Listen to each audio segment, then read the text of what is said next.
It's time to get inside the Giants huddle. Huddle up. On Giants.com. Here we go. And the Giants mobile Get app. them in there. Let's go. Part of the Giants Podcast Network. Welcome to another edition of the Giants Huddle Podcast. My name is John Schmeelk. This begins our player interview series. Over the next 6 or 8 weeks or so, you'll be hearing a variety of player interviews. Those interviews were conducted right as the Giants wrapped up mandatory minicamp. So we'll recap the players' off seasons, look back a little bit to 2022, and then look ahead to 2023. We'll go position by position, and we're going to lead off with the most important position on the football field. That is quarterback. So we had a chance to talk to both Giants backup quarterback Tyrod Taylor and starter Daniel Jones about a variety of topics. Let's lead it off with the starting quarterback of the NYG, Daniel Jones. And now we're joined here on the Giants Huddle Podcast by Giants quarterback Daniel Jones. DJ, how are you, man? Doing well. How you doing? I'm doing great. So how has this offseason been for you? It's kind of a different offseason, I'm sure, in a fun way, right? Yeah, it's been good. Getting through the OTAs, offseason program, I feel like we made a lot of progress and took a big step, but still a lot of work to do. Eyes set towards training camp and getting ready to go then. How is your approach different having been in this offense now for a second straight year compared to last year? You come in, you got to learn everything from scratch. Now you're probably just doing more fine-tuning. You don't want to skip any steps kind of in the learning process. So I think we were, still detailed and step by step installing what we're running and installing our offense, making sure the new guys picked it up and they did a really good job learning all that stuff. But I think that was the biggest thing, just making sure we were still as meticulous and detailed in our approach and in our learning and our studying as we had been a year before. But I'd be lying to say it wasn't a little bit easier learning it the second time. You had to bring along some new receivers, though, right, and kind of teach them what you guys learned last year and catch them up. You did your throwing session with them away from the facility, then you had them here. What kind of progress did you make with Darren, Paris, and a lot of those new targets you have in the passing game? Yeah, we made a lot of progress. I feel like all the guys we've brought in are real real pros from the sense of how they go about the work, how they study, how they work on the field. Their attention to detail. You can tell watching film and just how important the smaller aspects of route running, of the pass concepts, all that, how in tune they are with all that stuff. So it's been fun working with them, and they're really good players. I'm excited to continue working with them this summer and then into training camp. It's easy to say, second year in the offense, everything is better. But for a quarterback, how does that actually manifest itself on the field for you? Being in an offense for a second year, maybe being a little bit more comfortable. Like, what are we going to see watching you play where, all right, this is the impact of being in an offense for a second year? I think a big piece of it is just seeing certain concepts multiple times against more looks and you're maybe a little quicker to recognize things in certain situations. I think you have a better understanding of what you like and what you don't like within the system and certain plays and certain concepts that you may like more than you thought or you don't like as much as you thought you did. So I think all that kind of stuff and just the more reps, the better. So that's the biggest thing. For you personally, now knowing what this offense asks of you and what you need to do to succeed in this offense, what were some of the things personally you were trying to work on to get better at so you would have more success on the field this year? I think I'm working on everything, continuing to try to get the ball out of my hands as quickly as possible.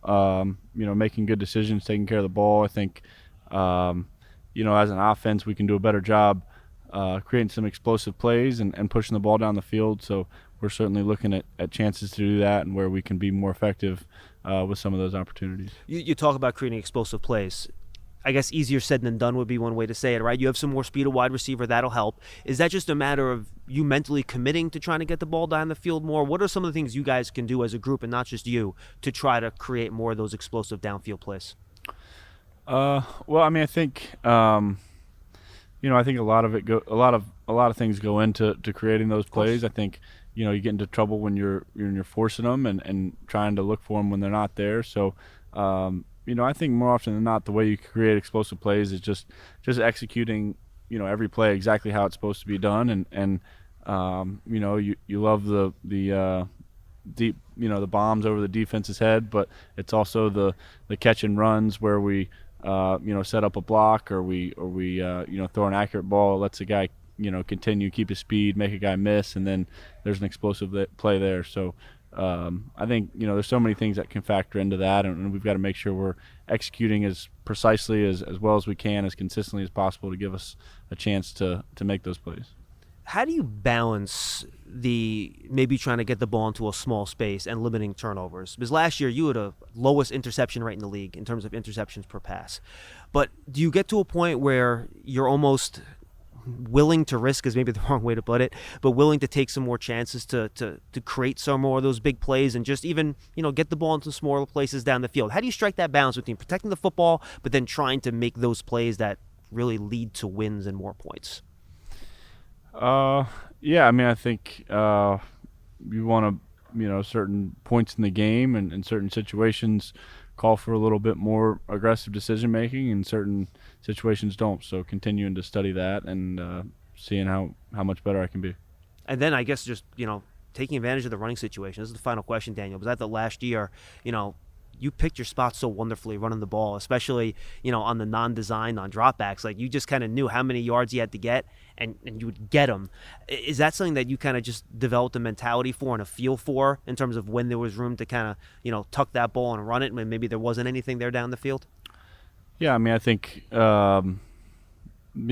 certain games play out certain ways, and you get a feel for how it's going and how the defense is what their plan is to stop our offense and where some opportunities may arise. So, I'll certainly continue to do that, and where I can be effective with my legs, I'll try to do that. Oh, finally, I should ask you about Darren Waller very quickly. He's huge, and the way he moves, just watching him, it's like, no wonder people can't cover him on film, right? He's just a freak of an athlete. What has it been like working with him and kind of getting a feel for how he goes about his business? Yeah, it's been fun. Working with him. He's a true pro, and he's a great teammate, great worker. You can tell he really cares about what we're doing here and wants to be a big part of it. So it's been fun working with him. He's extremely talented and great guy, great person to work with. Daniel, good stuff, man. Appreciate it. See you in the summer. Thank you. Appreciate it. All right, we say thank you to Daniel Jones, and now we're joined by Giants quarterback Tyrod Taylor. Tyrod, man, how's your offseason been? It's been great. Put a lot of work in with the guys, throwing trips, off-season program, challenging each other each and every day on the field, off the field. It's been good. For you personally, and then as a group with the pass catchers, what have been your goals for your stuff that you were doing outside the facility and now that you were here for OTAs and minicamp? Just trying to get on the same page as much as possible. It's where I think you really start to build chemistry, obviously, is in the off-season, and letting that carry into training camp and in season. Got a lot of great guys, talent-wise and just personality-wise, that are going to be catching the ball for us and just making plays for us, and just trying to get on the same page. A couple new faces, a couple familiar faces from last year, but just trying to get on the same page and build as much chemistry with each guy. How's it been like trying to catch those guys up and get them to where the group is that was already in this offense for a second year? I would say everyone that we've added has done a great job of picking up our terminology, just the team chemistry as a whole. Guys have came in and competed at a high level. They've done a good job each and every day of challenging themselves, but also challenging the room to be better. One thing that Coach Dave's asked each man is just to compete, be a high-level competitor each and every day that you step into the facility, whether it's lifting weights, whether it's in meetings, whether it's on the field. And I think each person has took that to heart, and they've challenged themselves each and every day. I want to ask you about the quarterback room.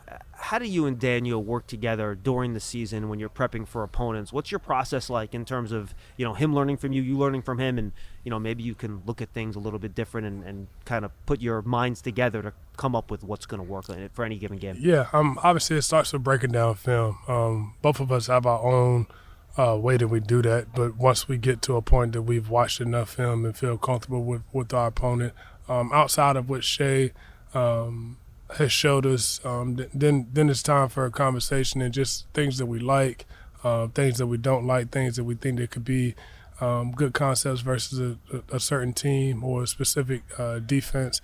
Our communications from day one it's been open, and it's been a good one. I have nothing but respect for Daniel, the way he goes about his work, how he handles himself in the building, on the field, off the field, just a tremendous young man, and happy to be able to help him in this process, but at the same time stay ready myself as well too.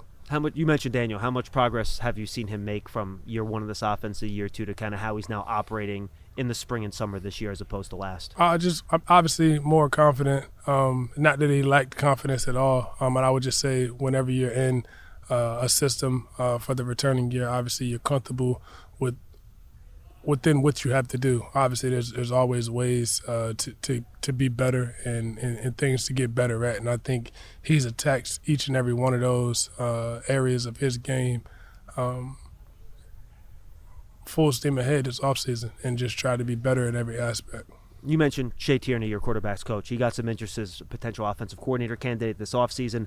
What is it about him and you've been around a lot of coordinators, that makes him kind of a star in the making here in this business where he maybe could run an offense one day, be a head coach one day, something like that? Very smart.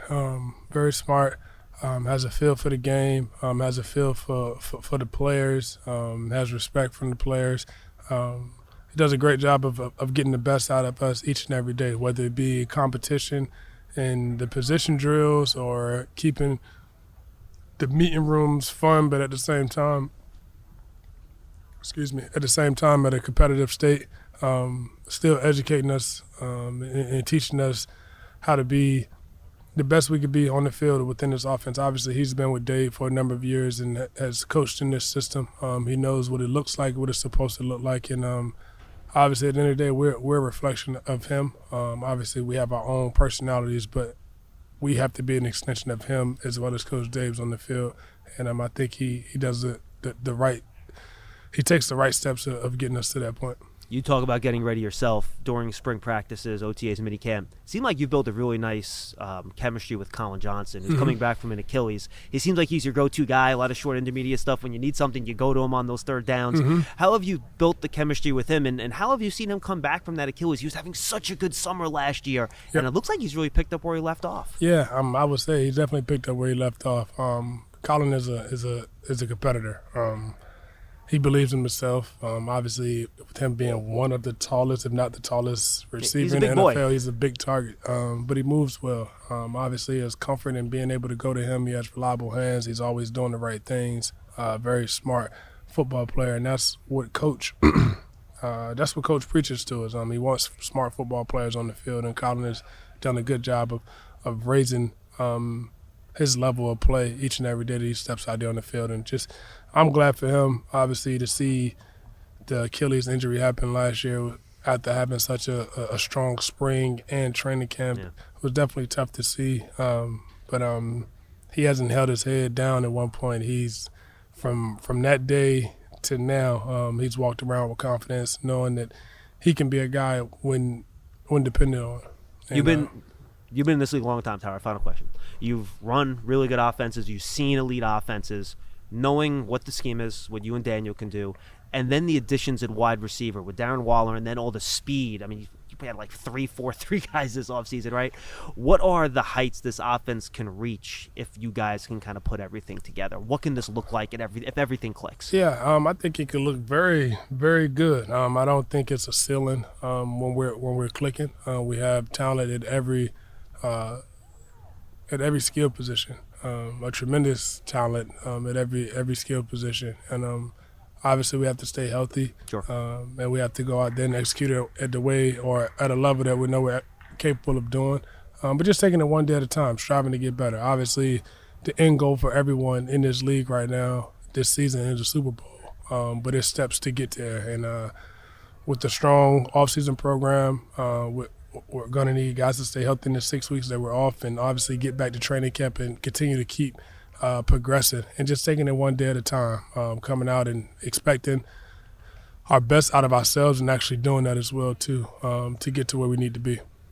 Let me just do one quick follow-up. What is it about this scheme that makes it special, that allows you to play as well as the type of things you were talking about in that last I would say, because you've been in a lot of schemes. What kind of sets this one apart? I would say it's very player-friendly. The coaches do a great job of leaning on what each player does best, whether that's Waller, whether that's Parrish, whether that's Slayton, whether that's Isaiah, whether that's DJ, myself.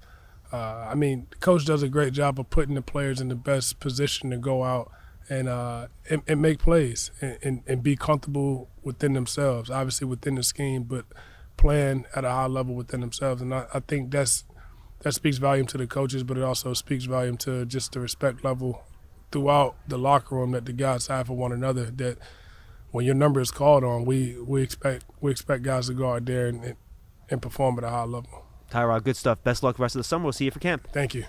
That's Giants backup quarterback Tyrod Taylor. We thank him, and we thank Giants starting quarterback Daniel Jones for joining us on this episode of the Giants Huddle podcast. Really good conversation. I thought we got some good information from both of them.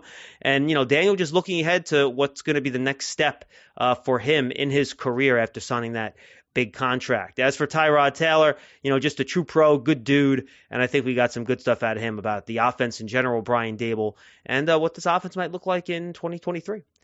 We thank both quarterbacks. My name is John Schmeelk, and thank you for joining us on this episode of the Giants Huddle podcast. We will see you next time.